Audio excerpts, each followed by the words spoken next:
శివకార్తికేయన్ తన తదుపరి చిత్రం మదరాసితో ప్రేక్షకుల ముందుకి రాబోతున్నాడు. గతేడాది వచ్చిన అమరన్ చిత్రంతో బ్లాక్ బస్టర్ అందుకున్న విషయం తెలిసిందే. తెలుగు మార్కెట్లో కూడా అమరన్ మంచి విజయాన్ని సాధించింది. ఇప్పుడు శివకార్తికేయన్ మరొక పాన్ ఇండియా ప్రాజెక్ట్ మదరాసిలో నటిస్తున్నాడు. నీ వల్లైతే టచ్ చేయరా. ఈ చిత్రానికి మురుగదాస్ దర్శకత్వం వహిస్తున్నాడు. గజని, తుపాకీ, కత్తి లాంటి ఇండస్ట్రీ హిట్స్ ఇచ్చిన మురుగదాస్ ఇటీవల కాలంలో సర్కార్, దర్బార్ వంటి చిత్రాలతో యావరేజ్కే పరిమితమయ్యాడు. తాజాగా సల్మాన్ ఖాన్తో తీసిన సికిందర్ ఘోరంగా విఫలమైంది. అదే సమయంలో ఆయన మదరాసి అనే సినిమాని కూడా మొదలుపెట్టారు. షూటింగ్ ఇప్పటికే పూర్తయిన ఈ చిత్రం సెప్టెంబర్ 5 ప్రేక్షకుల ముందుకి రానుంది. తాజాగా విడుదలైన థియేట్రికల్ ట్రైలర్ కి ప్రేక్షకుల నుంచి అద్భుతమైన రెస్పాన్స్ వచ్చింది. ట్రైలర్ చూస్తే మురుగదాస్ తన అసలు ఫామ్కి వచ్చినట్లు కనిపిస్తోంది.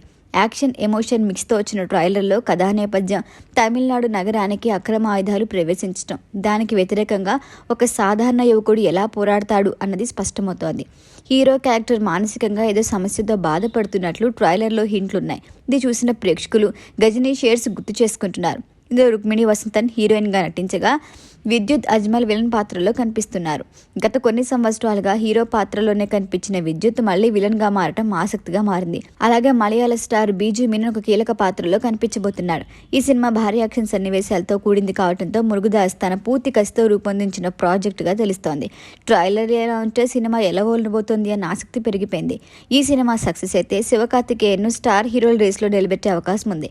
అలాగే మురుగదాస్కు మళ్లీ టాప్ డైరెక్టర్గా తిరిగి వచ్చే మార్గం ఇదే అవుతుంది. మరి మద్రాసి ఫలితంపై ఇప్పుడు ఇండస్ట్రీ మొత్తం కళ్ళేసి చూస్తోంది. ఈ వీడియో కనుక మీకు నచ్చినట్టయితే లైక్ చేయండి, షేర్ చేయండి, సబ్స్క్రైబ్ చేయండి. అలాగే పక్కనే ఉన్న బెల్ ఐకాన్ని క్లిక్ చేయండి.